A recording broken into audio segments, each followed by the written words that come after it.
Hi, everyone. Welcome to the Zone to Speak podcast. I'm your host, Juliana.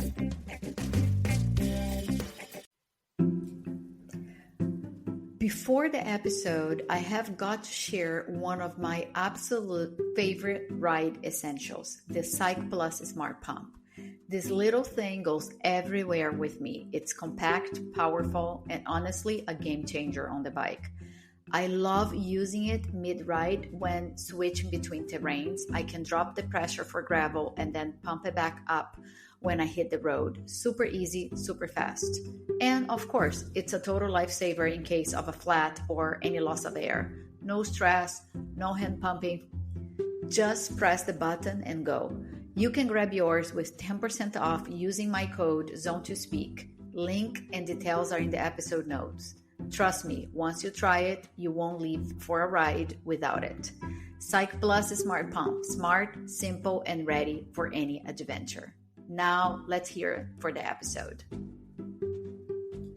Today on Zone to Speak, I have someone who has perfected the art of both wheels and lefts. I'm joined by Tegan Phillips, cyclist, comedy creator, writer of cycling stunts and sketches, creator of hilarious cycling merch, and someone whose content has become a go-to for riders who love to laugh at the absurdities and joys of life on a bike. Tegan has pushed her creative voice into spaces most riders wouldn't expect. From riding in the pro car at Tour de Femmes and riding alongside Tadej Pogačar, how cool is that? To turning everyday bike fails into comedy gold. She does it all with humor, authenticity, and a huge dose of fearlessness. Today, I will dive into her story, how she discovered comedy, how she comes up with her material, and how she's turning the world of cycling into her own personal stage. Tegan, welcome to Zone to Speak. Thank you. Good to be here. So, I think my first question is, what came first, comedy or cycling? I think they both started roughly at the same time, but Really? both very bad. For me, I think, I've always found myself in a lot of chaos in whatever I'm doing, because I don't know I think it's a combination of just like neurodivergence and my personality and my luck. I don't know, but it just, everything always goes wrong. And so starting cycling, I think it was just inevitable that there was going to be this big element of like comedy for every beginner, but for me especially, because I don't have a good like spatial perception. I don't really think things through. I tend to like leap before I look, and which leads to even more comedy than a normal beginner. So I think when I first started cycling, I had this sort of like cartoon blog, where I would write and draw like, this is my adventure that I'm on, this is where I got lost today. And that's kind of, it's like the cycling has changed over the years. From like that first trip I did, I was on a commuter bike with a basket cycling across Spain, and drawing this really bad comic blog on a very old iPad that I stole from my ex-boyfriend.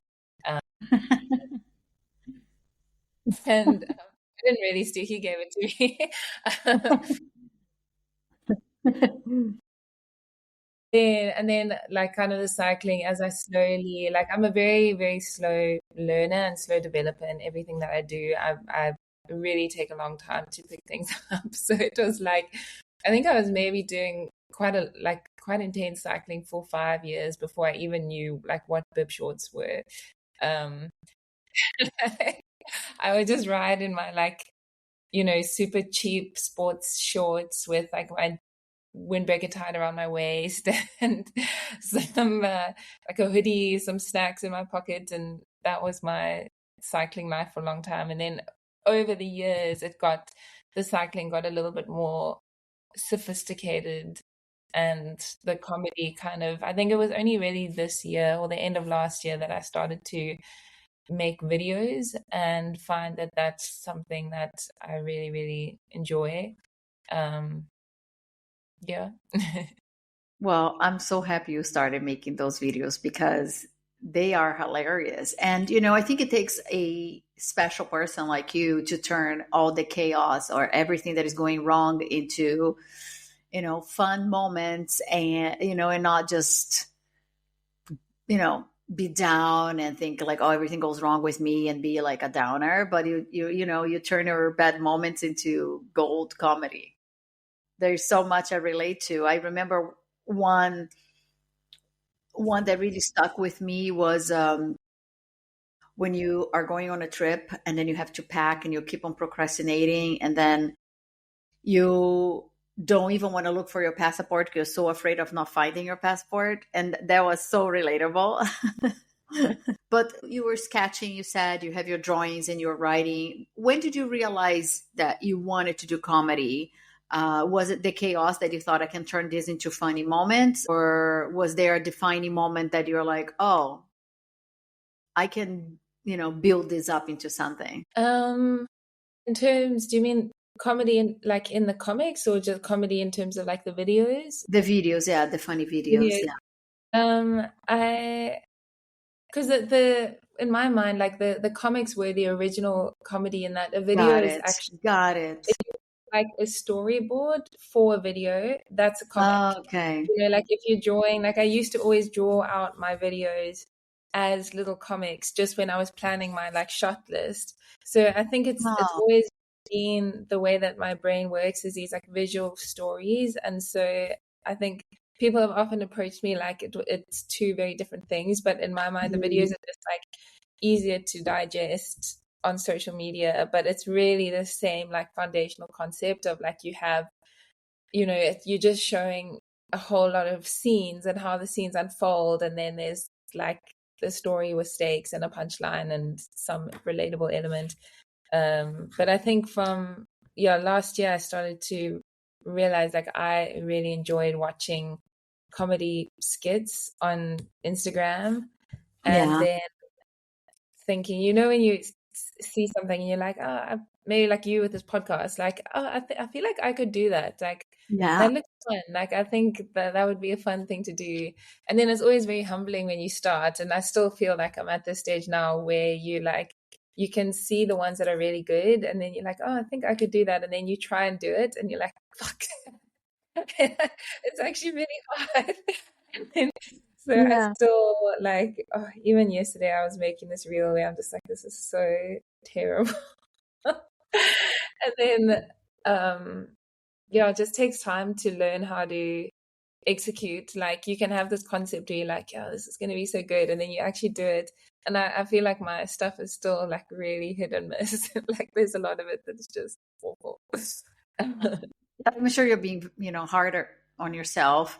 I enjoy all the videos I see, but I know what you're saying. Like when someone comes up to me and say like, "Oh, I like your podcast. I've been listening to some episodes," and I'm always like, "Oh my god, which episode?" Because I know like in the beginning, also the editing or there's my questions or I'm like all over the place. But yeah, I'm like, oh my god, no, just listen to the latest ones, please. Exactly. Very Yeah. relatable. Yeah. But your material, it resonates so much because it feels true. It is true. There's a lot of things that I think different people relate to different things because all of those things happen to in our lives. How do you come up with your material? Do you sketch, like you said? Like, do you sketch and think of the video, or a lot of those things are also happening to you, and you're like, okay, I'm gonna sketch this for a video. I think it's normally the process is normally like I experience a moment where I think like, oh, you know what? I'm sure this happens to a lot of people. And then I'll be like, that would be a funny reel. So it's mostly just stuff where something that I've noticed about cycling where it's like, why do I do this? Like, why? And then I maybe also like wondering if other people do it and then finding some way to capture that in a little video. But there's no specific process. It normally happens when like I'm not so good at like sitting down and being like, okay, now I'm gonna think of an idea. It's usually I'll be like out riding my bike and then I'm like, oh fuck, I need to write this down. And then I have my phone now. I've got this Peak Design case. Okay. So my phone sits in front of me, and then every 2 seconds I'm like, Siri, can you make a note? I had an idea. And I just end up with all these like stupid notes that sometimes I like have no idea what it'll be like pedal flower in the street. It's like what was What was I that? Like, thinking? and those ideas are fun forever. But I'm sure there are good stuff also that comes out of that. yeah, that I used to actually, when I was doing it, one of my early bike trips, I had this handlebar bag and I had a little notebook, and I would just like stop and then like pull out the notebook and like write it down.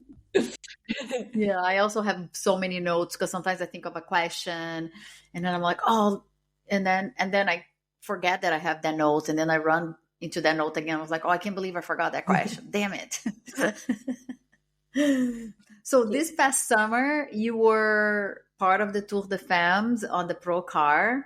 How did that all unfold? How was it like to be in the Tour de Femmes and, and with the team? I think for me it was so interesting. Like, I hope they really appreciated you because it was so much fun having you in the car. It was really, really good. Thanks, man. It was a really cool experience. Like, I think that whole week was just one of my favorite weeks of this year. Getting Really? to getting to go up with Zwift was amazing because I actually, for 2 years previously, I bike packed the whole route of the Tour de Wow. France with two girlfriends. Like, we had the absolute best time. But I remember, we were very much on that. I think we were riding the route like the day before, and then on the last day we like caught up with the whole party and everyone. I just had such a clear vision. Like, I would love to be involved in this. Like, I was really trying to like, manifest that for myself. Like, You one did day it. and be part of this in a sort of like a more official capacity, because I just loved, like, I think I've said this a lot of times, but anything involved with Tour de France Femmes avec Zwift, it really feels like at this point that you are part of history, because it's so much in the early stages and every year is so different. I think like the men's Tour de France is very kind of like the same thing every year. Like, it's amazing, but it's not changing massively, growing, or it's just Yeah. like it's probably the same as it's been 20 years ago, except now potentially with less drugs. I don't know. But for the women's tour, it's like you go 1 year and then you go the next year, and you're like, the racing is different. The crowds are so much bigger. The coverage is getting a little bit better. The sponsorship is a bit more. The And so, rivalry. yeah, like it's so exciting. I mean, they've had like a different winner every single year, like, which is very Yeah. different to the men's tour. Yeah. Yeah. And nobody knows. Like, you can watch the tour and really have no idea how it's going to end or who's even going to win the stage. And I'm not actually really that much into following cycling. Like, I'm more of a just adventurer on the side, but I like to follow this race. And so yeah, so the experience of being there this year, getting I bike packed up from Perpignan, so to have the 4 days of like riding alone and getting sort of like hyped up and getting to really like be stoked to be cycling, and then getting to go and do L'Etape with just like everybody there, and getting to actually experience what the pro riders will be doing. Oh my Lord. That, like, going up that mountain, I was just like, how, for one, how do they do this every day? For two, how do they do it so fast? So fast.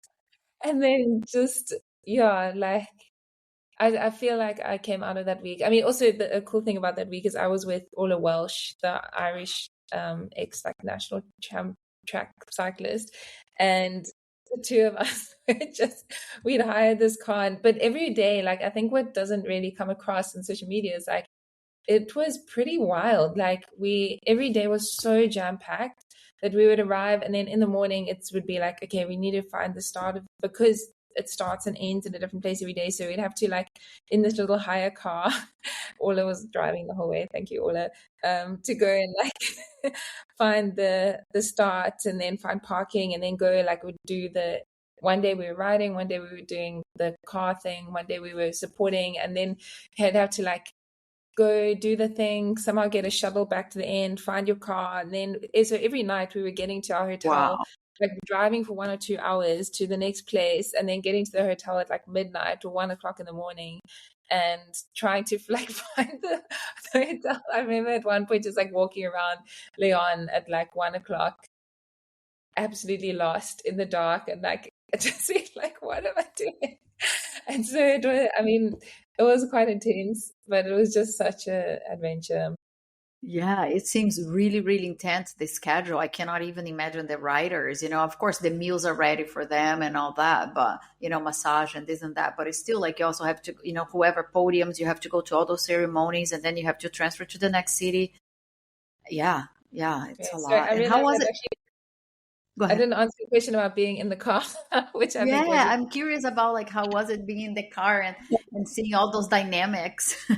it was really, really cool, like to get to see how they, I don't know, Manage, I guess. to see the so we were in the car that just like there was nobody actually part of the race in the car with us, so Okay. we didn't actually get to see them like talking. We could hear on the radio what everyone was saying, but like none of it was in English, so Okay. it was more just getting to see the race. But what I will say, so our driver was an ex-pro cyclist, and she was flipping like one of the most baddest women in the world.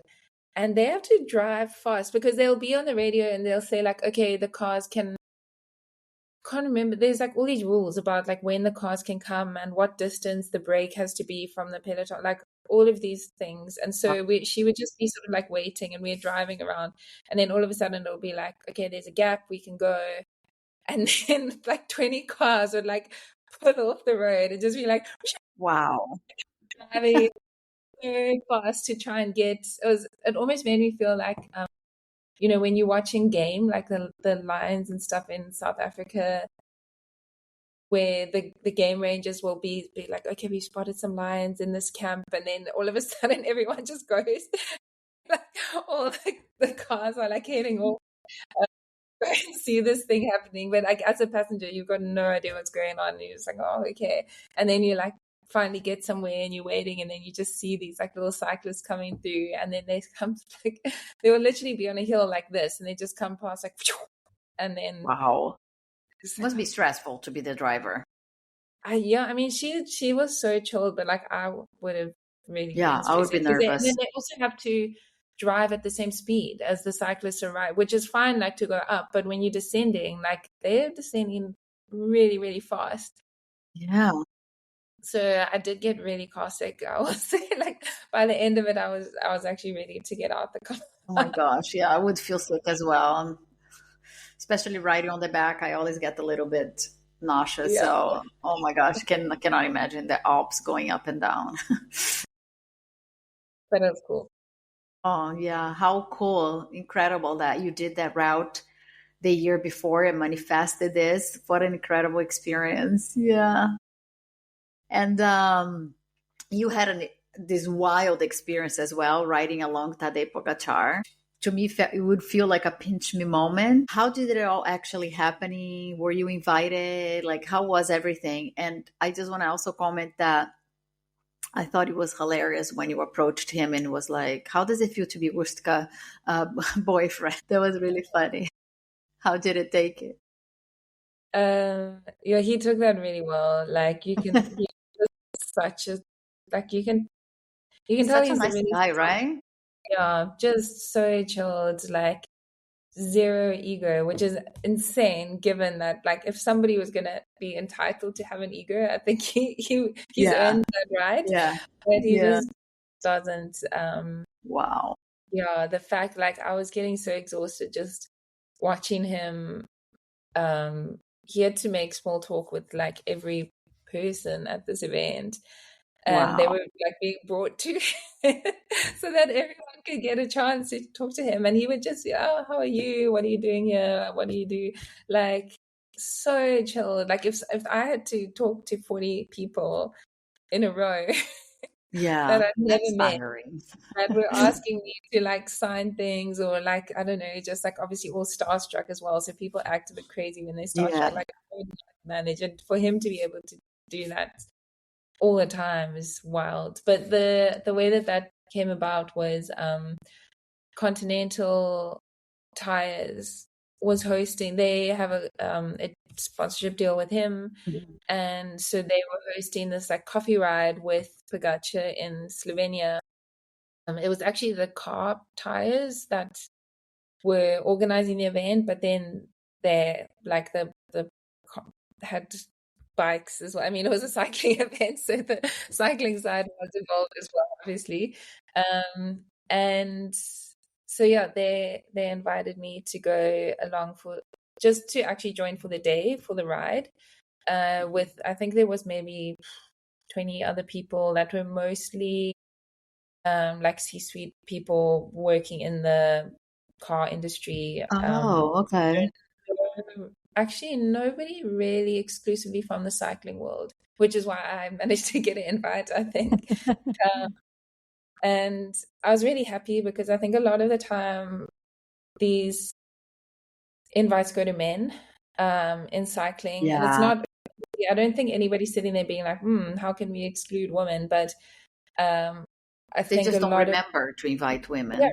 it's Yeah, just people, like I really, really believe that people make decisions to include people that they relate to, that look like them, that think like them, that speak like them. yeah, And so yeah, the whole cycling industry at the top level is still so dominated by older white men, and yeah, they include other white men. That's like yeah, pattern that, and if you kind of try and point it out to them, they just absolutely do not care. yeah, They're just- yeah. they're That's a very good point.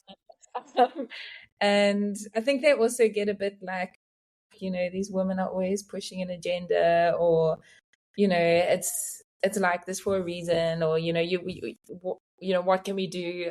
So I think I was really stoked that the brand reached out to me. I mean, obviously in the cycling industry overall, there's still a very, very long way to go in terms Yeah, of diversity on across like beyond gender, just like general diversity. But that is a whole other conversation. yeah.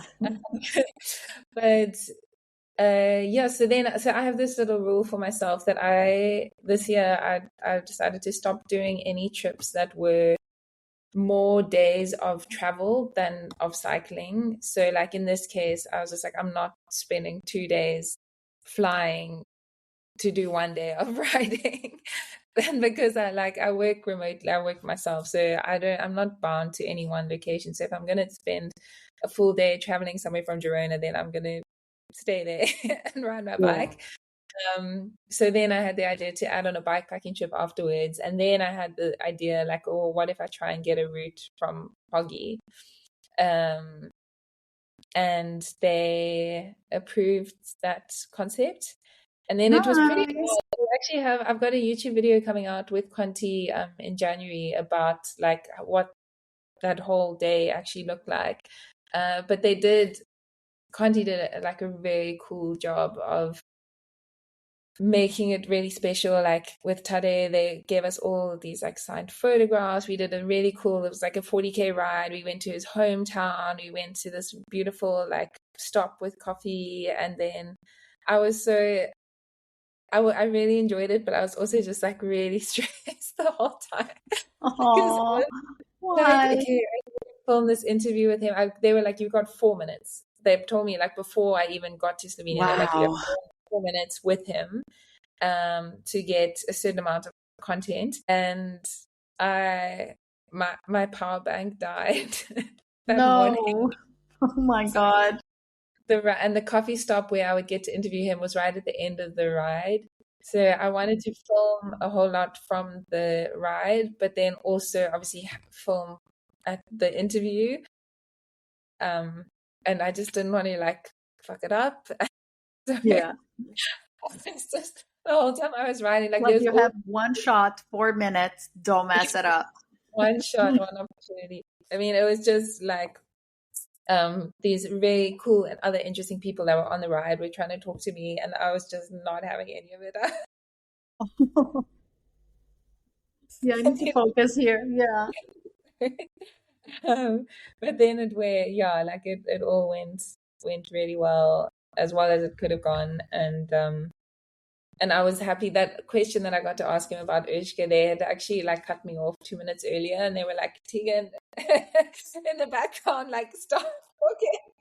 And I was just like, this is my one shot. Like, I know if I ask him this, people will like it. Like, I think it'll be funny. And so I He just was. ignored his whole team and kept writing. And I'm really glad that I did. Me too. It was, it shows so much of your creativity and how you think, and it's so funny, and it's something that no one ever asked him or ever will. Like it was from completely different point of view. So, yeah, congratulations. That was really, really good, and I can't wait to see the full adventure video in January. So keep us updated. I will. Thanks. You talked in the beginning about your sketching, your drawings. I admit I didn't even know you were actually drawing until I think it was this year, the other that you're doing a giveaway with Restrap. And I was just like, she's doing a draw? Isn't she a comedian? What is this? But I love it. I want you to draw one for me. But yeah, your artwork is a killer. I love it. Tell me more about that. Oh, I mean, there's not really that much to tell, to be honest. I think I've always liked making things visual. I don't actually really enjoy drawing that much, but it was just a way to like get the visual things out of my head that I want to get out. But I don't do it for fun at all. Okay, well, that looks so cute. I love that, that the wrist strap bag is all black and you did it all in white, a bunch of little things. It looked really good. But you also have your own merch. So I think, and I'm wearing it right now. I love it. If you're watching on YouTube, you can see it. You should get one. Wait. Yeah, I want to get the hoodie. I want to get everything, the whole collection, different colors. I love it. Can you stand up so I can take a screenshot? Oh, of course. Thank you. Yeah. I mean, not only it's so much fun to wear your merch, but I was also surprised. It's really good quality. Like it's just feel good. It's so good. But how do you decide what becomes merch? Does it have a like how and what do how do you decide, like t-shirts, the hoodies, or is that something that you like to wear? I mean, I do love your line, and obviously I'm wearing it, so I wanted to ask. To be completely honest with you, like there is no system. this year, like right now, everything that's merch has literally just been a process of like looking at what my supplier has and being like, yeah, I'll put that design on that product, and then I completely forget about it. And but it's not how I want to be running this little business at all. It's just been this year, everything has changed so quickly in my work, and I've been trying to stay on top of everything myself, but not very successfully at all. So the merch has been kind of like just an afterthought of like I really haven't done any new designs this year, which isn't in my dream reality, I would be doing lots of new designs, lots of new drops around different sports and things all the time, but I just haven't. So it's kind of more been a process of, briefly looking at my supplier catalog and being like, oh yeah, I really like the oversized hoodie. I'll put this, and that. And then I put it on to the shop, and then it's free in the world. Like I don't even have, like, I've got a bunch of old samples, but like I don't even have most of the stuff that's in my shop, because it's all made to order. If you put in an order, then my supplier will get the blank product, print it, and ship it to you. That's From amazing. wherever their closest fulfillment center is, which is, well, I like it because it's like I don't have to worry about, like, I'm not sitting on any stock. We're not wasting stuff. If you order from the States, your product will probably come from the States, and the same for Europe. It's That's a good system. Yeah, next year I've actually hired my first employee partner person, which is going to be so cool because we can then actually start putting a bit more time and energy into the shop and like making it a better customer experience. The idea is to actually start a shop that's, is broader than cycling, but is quite women specific, just like women's adventure sports, and have, like a newsletter and maybe some community events and trips, and to start to actually grow that more and more. Like I'd love to do actually cycling kit. I get a lot of requests for that, and again, it's just been a time and capacity restriction. But I'm hoping that I have an extra person working with me next year, and then we can get maybe more people involved in some way and slowly start to like build this. I love it, because bring new stuff. I love your stuff. So curious to see what you're cooking and what's going to come out next year. Awesome. Congratulations. Thank you. Yeah. Let's talk a little bit about your cycling. I know because I also lived in Girona, a lot of the times we are picking rides, we're also choosing, where we want to go get that croissant or that cinnabon or whatever. So it can be snack based or, scenery based. How do you pick the locations for you to like ride and your adventures, or is that places you want to visit? Or usually there is one of sponsors you want, to go to a place, like you ended up doing bikepack in Slovenia because you were in this Continental Tires event. So for trips, this year's been mostly kind of brand related or friend related, where I don't think I did any trips this year where I was like, oh, I really want to go to this place, I'm going to go. It's been normally there's some opportunity comes up that either my friends are going or it's for work, and then I'm like, yeah, sweet, I want to do that. It sounds good.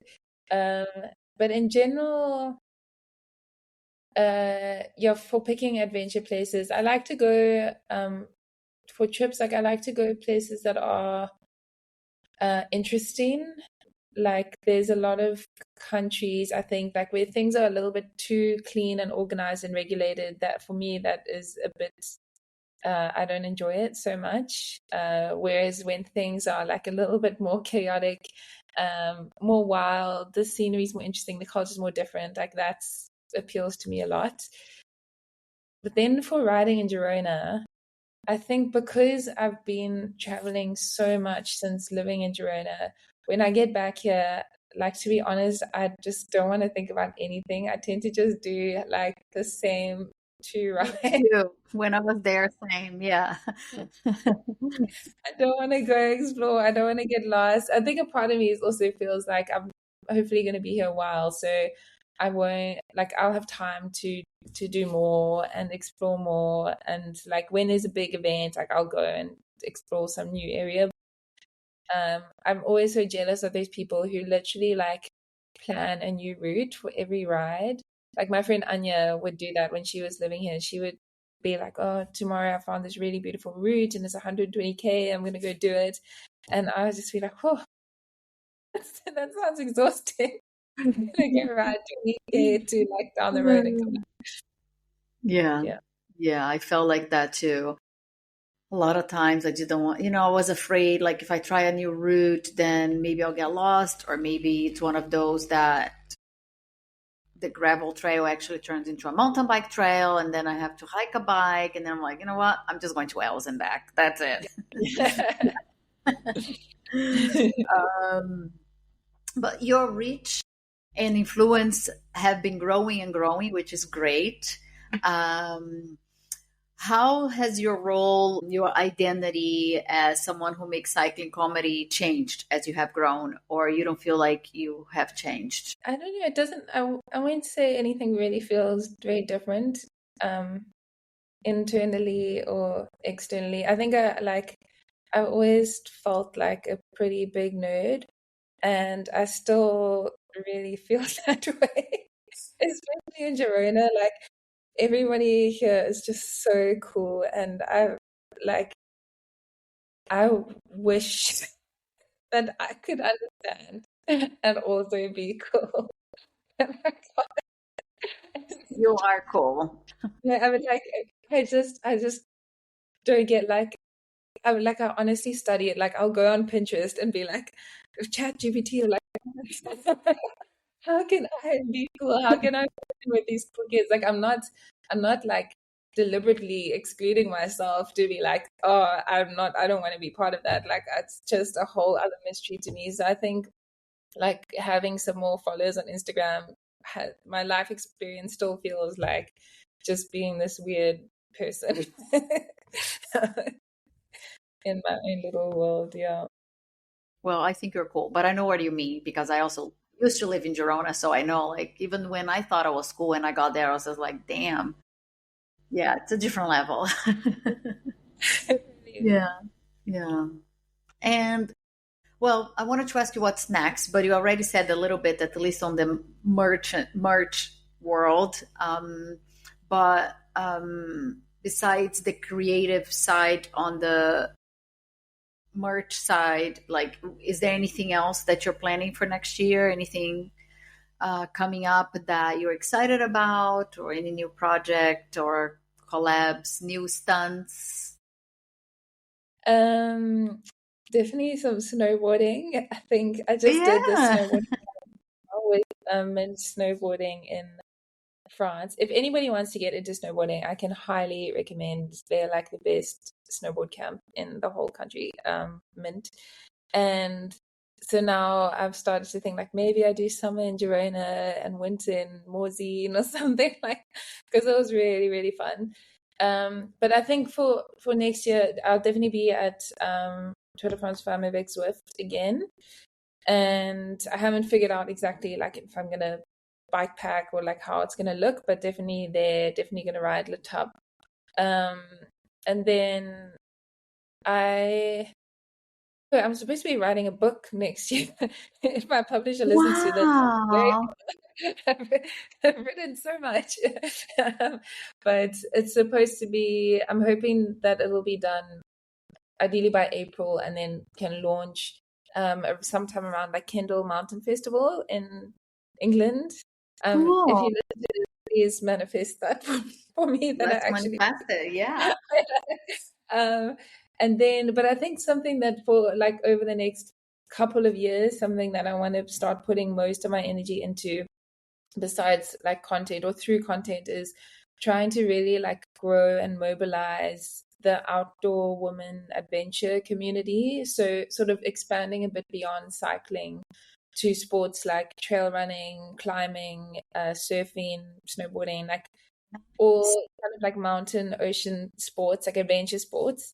And especially, I think, like neurodivergent women. I think a lot of the women in these spaces are neurodivergent already.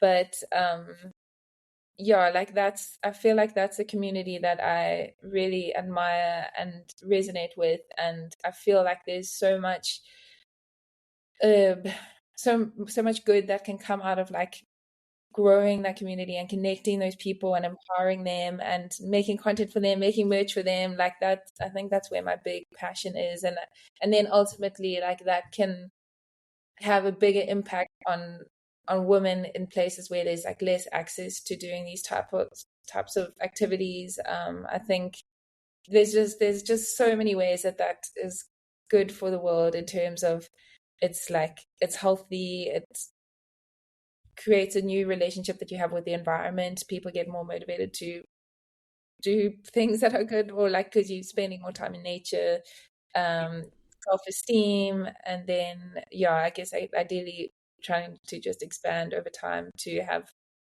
the best impact possible. Wow, you have a lot going for you. I am so excited for all those projects.